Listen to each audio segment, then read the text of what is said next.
Hello students, welcome back to my YouTube channel. आज हम करते हैं अपने प्री बोर्ड का ग्रामर वाले पार्ट का सॉल्यूशन। तो यहाँ पे नंबर 1 पे दिया गया है correct form of verb. Irregular work blank note bring success.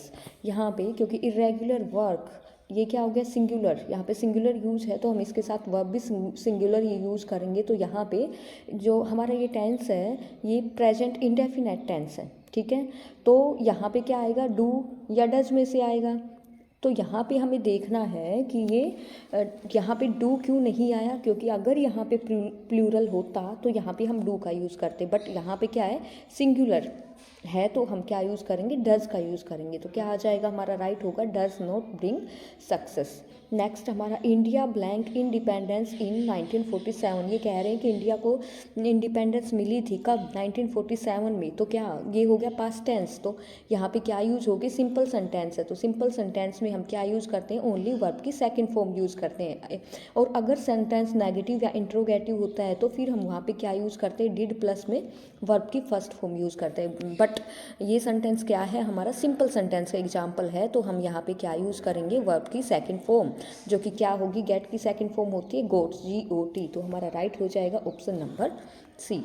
Next, he is blank best boy in the class. यहाँ पे हमें आर्टिकल्स फिल करने हैं। तो यहाँ पे क्या आएगा, ए एन या दा में से एक चीज़ देखनी हमें। ये बेस्ट कौन सी डिग्री है, सुपरलेटिव डिग्री। सुपरलेटिव डिग्री से पहले हम वी ऑलवेज यूज दा। तो यहाँ पे क्या आ जाएगा, he is the best boy in the class. Option C हमारा होगा बिल्कुल correct answer. C is blank MA in English. अब देखो MA यहाँ पे लिखा हुआ है MA, तो मैंने आपको बताया कि हमें क्या करना है, हमें साउंड्स के साथ जाना। अगर वावल साउंड होती है तो वहाँ पे यूज़ करना एन का, अगर साउंड कॉन्सोनेंट होती है तो हमें यूज़ करना होता है ए का, ठीक है। अब MA, तो कई बच्चे ये सोचेंगे कि ये तो वावल नहीं है, ये तो कॉन्सोनेंट है, तो यहाँ पे ए लगा देंगे, ठीक है। लेकिन वो आंसर गलत होगा, क्यों, क्योंकि हमें इनकी साउंड पहचाननी है। तो देखो MA, तो इसको हिंदी में लिख के देख लेंगे। देखो ए, ये आगे क्या साउंड आ रही, ए की, ठीक है।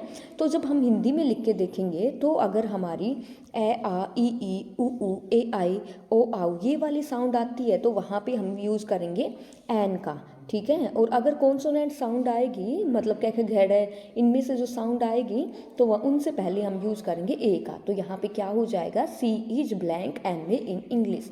तो MA, क्योंकि यहाँ पे साउंड आ रही है हमारी ए वाली साउंड आ रही है, तो we have to use an. तो राइट आंसर क्या हो जाएगा हमारा, एन हो जाएगा।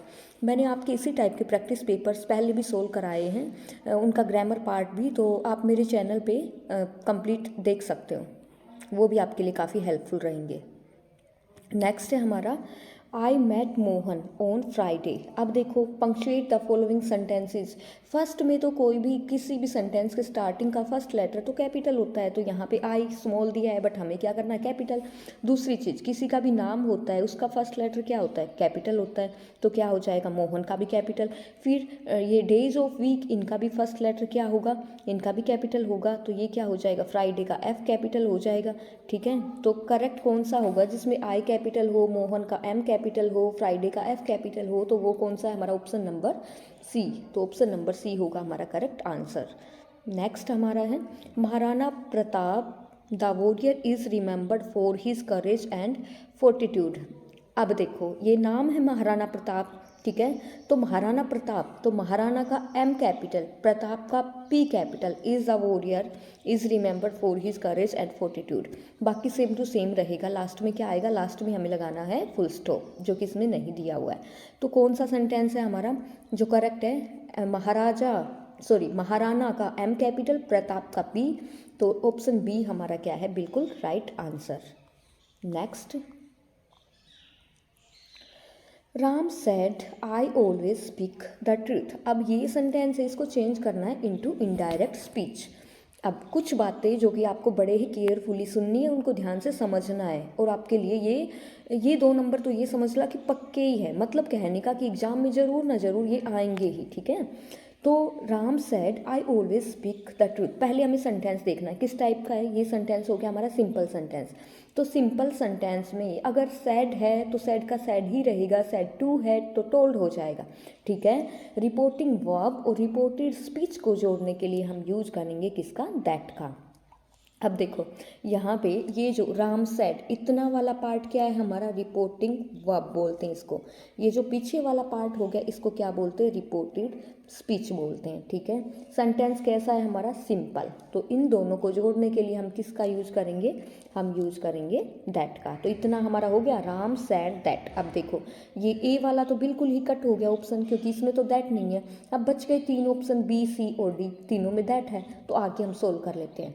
अब देखो I always speak the truth, यहाँ पे आई किस में चेंज होगा, आई कौन सा पर्सन है, आई और वी ये कौन से पर्सन होते हैं, फर्स्ट पर्सन होता है, ठीक है।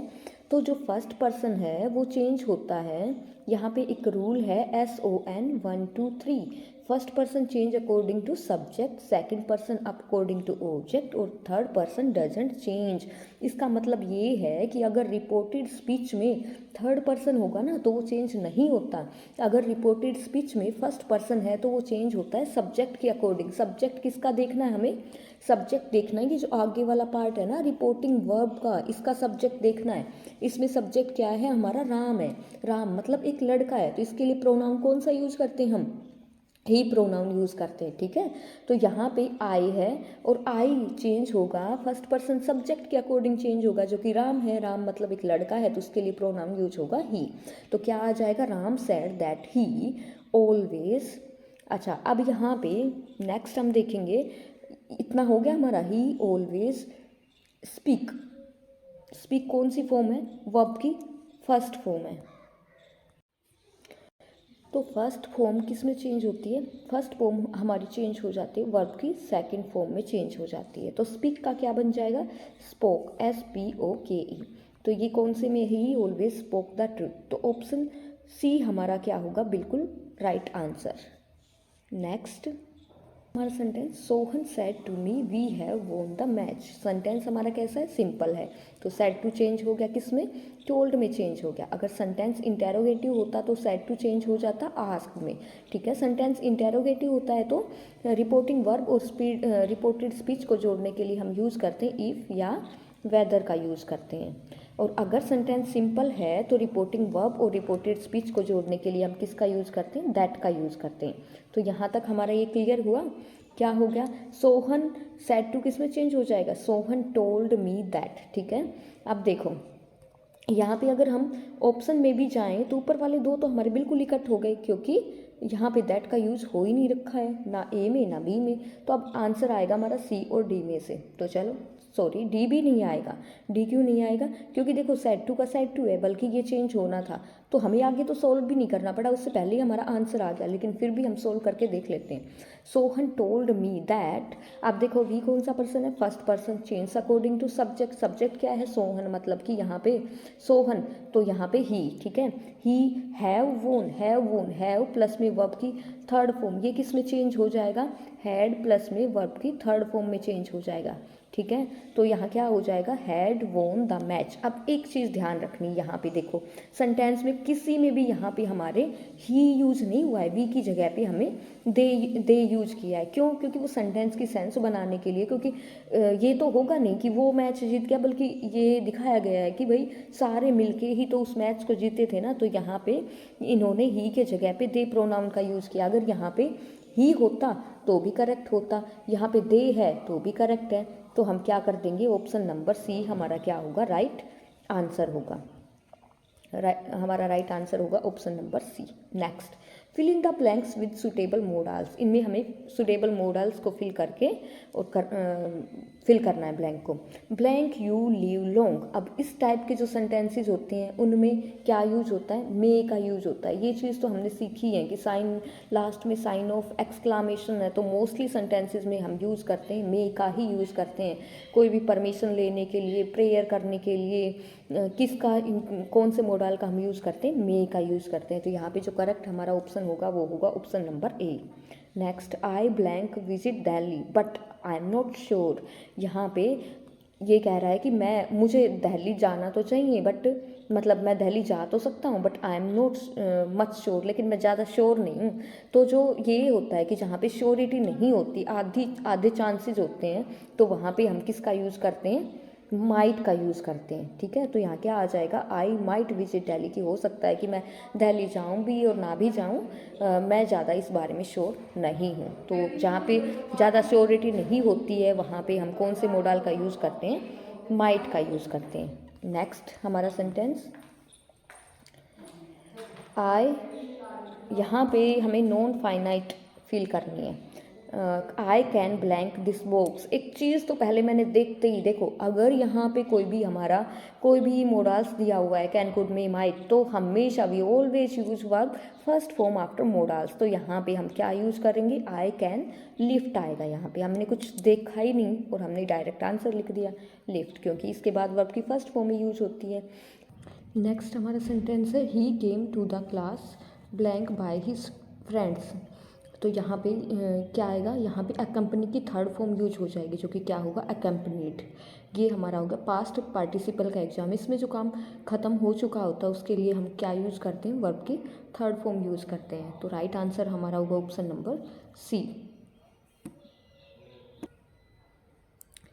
स्टूडेंट्स, अगर आपको मेरे चैनल की वीडियोस पसंद आ रही हैं तो don't forget to like, share and subscribe my channel. Thanks for watching.